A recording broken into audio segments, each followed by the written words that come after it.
Od začiatku prvej svetovej vojny uplynulo 100 rokov. Na jej frontoch bojovalo asi 500 000 Slovákov, medzi ktorými boli aj Kežmarčania. Aj vďaka tomu sa múzeu v Kežmarku podarilo zozbierať unikátne predmety, mnohé vystavované poprvýkrát.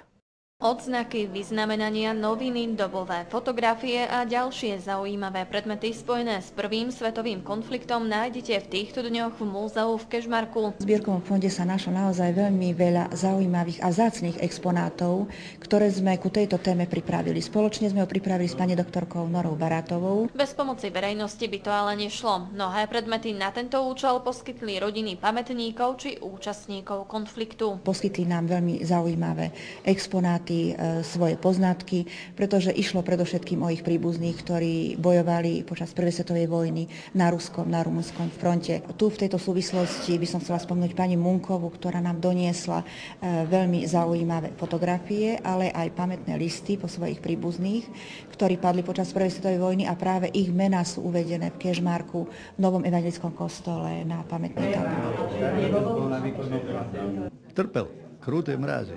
Celý život spomínal, jak mu tam nohy omrzli. Jeden z jeho švagrov padol v Halíči, na ďalší bol už dôstojník generálneho štábu, tak ten vojnu prežil s celým radom vyznamenaní. Mám známych, ktorí možno, že tu budú na nejakej fotke, ale patrajú, lebo v roku 1915 padli na východnom alebo na ruskom fronte.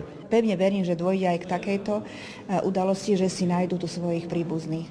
No žiaľ, samozrejme, mnohí z nich už nežijú, takže nám nevedia povedať vlastne tá prvá svetová vojna, ako prebiehala, ako ju prežívali, ale jednoznačne môžeme povedať, že bolo to veľmi dramatické, bolo to veľmi smutné obdobie pre tých, ktorí sa na tejto vojne zúčastnili. Za všetko hovoria unikátne fotografie a exponáty, medzi ktorými je napríklad aj album z Lazaretu v Kežmarku. Mnohí sa nás pýtajú, že či ide o zábery z Kežmarku alebo z okolia. Nie, ide o zábery z Kežmarku, pretože tieto lazarety, nemocnice boli vytvorené na školách a s veľkou pravdepodobnosťou možno aj v administratíve múzea, ktorá v minulosti slúžila ako nemocnica pre chorých, kedy si tam pracoval aj doktor Vojtech Alexander.